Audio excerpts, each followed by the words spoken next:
Shelley se dirige al viento del oeste. Está hablando con el viento del oeste, así que veamos qué dice al respecto. Primero dice que es salvaje. Luego dice que es el aliento del otoño. Y dice que es una presencia invisible. Continúa hablando sobre lo que hace el viento del oeste. El viento del oeste ahuyenta las hojas muertas. Lleva las semillas a sus camas, donde esperarán, como un cadáver, hasta la primavera. Y dice que el viento del oeste es la hermana del viento de primavera. Luego vuelve a las cualidades del viento del oeste, llamándolo de nuevo salvaje, un espíritu salvaje. Dice que se mueve por todas partes. Y lo llama destructor y también conservador. Antes de pedir al viento que le escuche. Escucha, oye.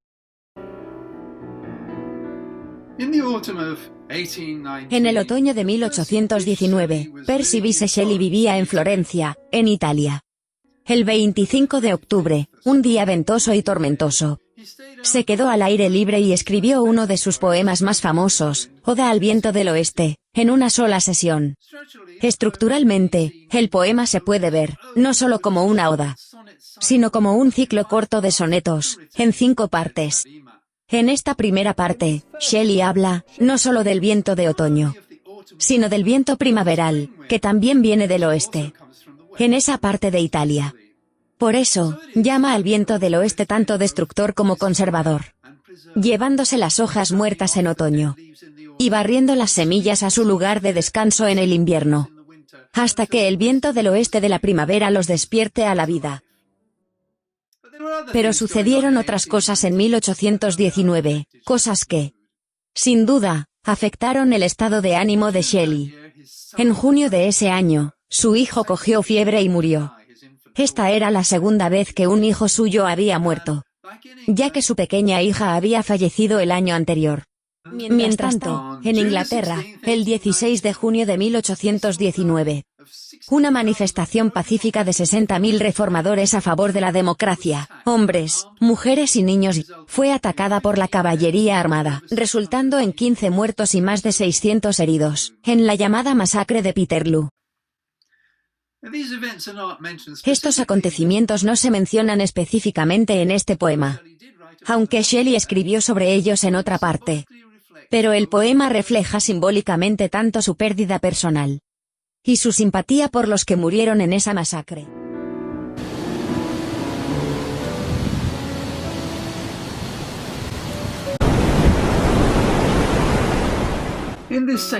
En este segundo canto, Shelley se centra en las cualidades del viento del oeste.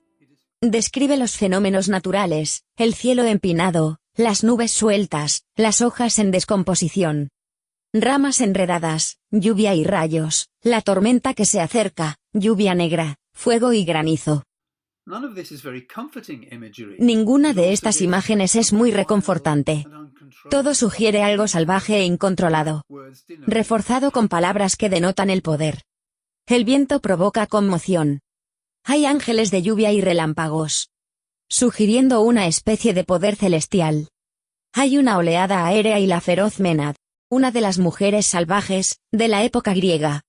Está la fuerza congregada del viento del oeste. Y la lluvia negra, el fuego y el granizo estallarán en la atmósfera. Así que existe esta sensación de poder, de fuerza, que tenemos aquí. Y ese poder salvaje y violento está asociado, sobre todo, con la muerte. Las hojas se están pudriendo. El sonido del viento es una endecha. El año está muriendo. Y está el sepulcro del acabose de la noche. Y luego nuevamente pide del viento que escuche su oración, oh, escucha. El segundo canto de la oda de Shelley se enfoca en el cielo, sobre todo en las nubes, personificadas como ángeles y ménades. A la vez vapores evanescentes y atmósfera sólida, de donde brotan la lluvia, el granizo y el fuego. Simbólicamente, el viento puede compararse con el espíritu de la revolución. Una fuerza destructiva y peligrosa, pero necesaria para efectuar cambio. Y vale la pena fijarnos en la mezcla de imágenes cristianas y paganas aquí. Shelley habla del cielo, y de los ángeles, pero también invoca a las Ménades, las mujeres salvajes que siguieron a Dioniso. El simbolismo cristiano y la mitología griega se combinan para crear un sentido de la fuerza salvaje y terrible del mundo natural.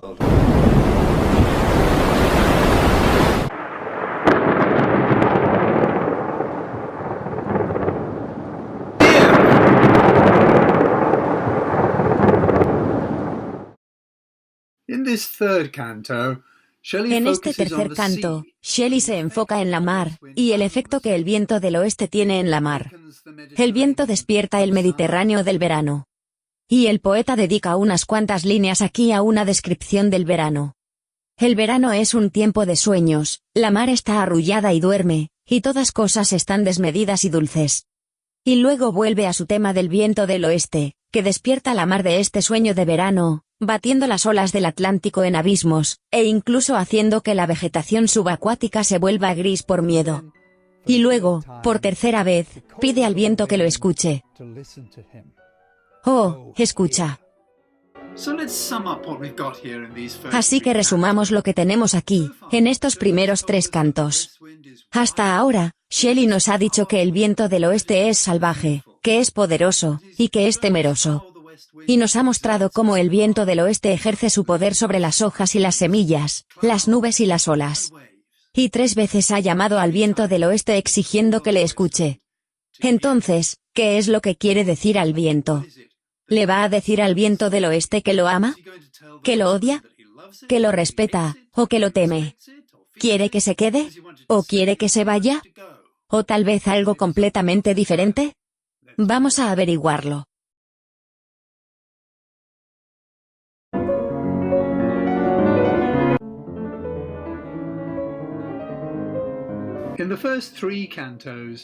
En los primeros 3 cantos, Shelley convoca el viento del oeste, pide que lo escuche. Ahora, finalmente, le dice al viento qué es lo que quiere decir. Quiere que el viento lo lleve, que lo lleve como una hoja. Quiere volar con el viento, como una nube, y quiere estar bajo el poder del viento, como una ola. Enfatiza otra vez el poder y la fuerza del viento. El desenfreno se sugiere a través de la palabra incontrolable. Se acuerda de su infancia, cuando consideraba el viento como un amigo o compañero, e incluso pensó, de niño, que podía ir más rápido que el viento. Si fuera una hoja, una ola o una nube, o incluso si pudiera ser como era cuando era niño, no estaría rezando al viento de esta manera. Pero la realidad es que necesita el viento para levantarlo, porque cae entre las espinas de la vida. Le sale sangre. Está sufriendo. Se ve a sí mismo como el viento, en su naturaleza esencial, indómito, rápido y orgulloso, pero la vida lo ha arrastrado hacia abajo. Está encadenado y encorvado bajo el gran peso del tiempo y por las presiones de la vida. Lo que más me sorprende en este cuarto canto es la sensación de conflicto dentro del poeta mismo. Un conflicto reflejado en aparente inconsistencia y contradicción interna. Por un lado, Shelley busca colocarse bajo el poder del viento, como una hoja, o una nube, o una ola, pero, por otro lado, opina que es parecido al viento mismo, indomable y orgulloso. E incluso considera que está compitiendo con el viento, luchando con él en su oración. Debajo de estos sentimientos conflictivos hacia el viento está la descripción de sí mismo como uno que cae sobre las espinas de la vida y sangra. El viento hace que las cosas se levanten, y Shelley llama al viento, porque él también desea levantarse y liberarse de esas espinas. Podemos sentir que está siendo melodramático y lleno de autocompasión, pero no podemos ignorar su vulnerabilidad. Hay algo a la vez patético y noble en su caracterización de sí mismo, ya que su fragilidad humana se enfrenta al poder incontrolable de la naturaleza.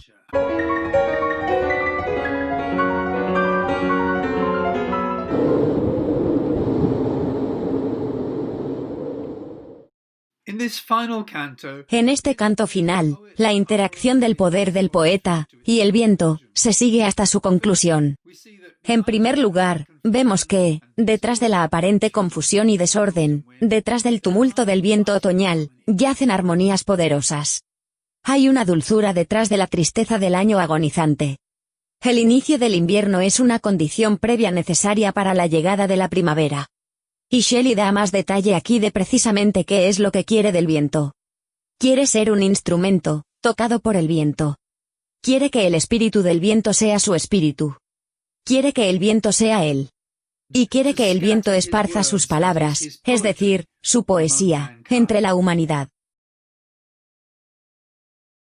Una de las cosas en las que Shelley creía profundamente era el poder de la poesía para cambiar el mundo. A través de la poesía, creía que las personas podían desarrollar su empatía y comprensión de los demás y así hacer del mundo un lugar mejor. En ese sentido, escribir poesía fue para Shelley un acto revolucionario. En este canto final, el poeta pide al viento que disperse sus palabras entre la humanidad. El aparente tumulto o desorden del viento es parte de una mayor armonía. La tristeza del año moribundo es un preludio necesario para el nuevo año. No puede haber primavera sin invierno. De esta manera, las aparentes contradicciones se resuelven, hasta cierto punto. Shelley no busca ser el viento, sino que el viento sea él, para levantarlo y dispersar sus palabras.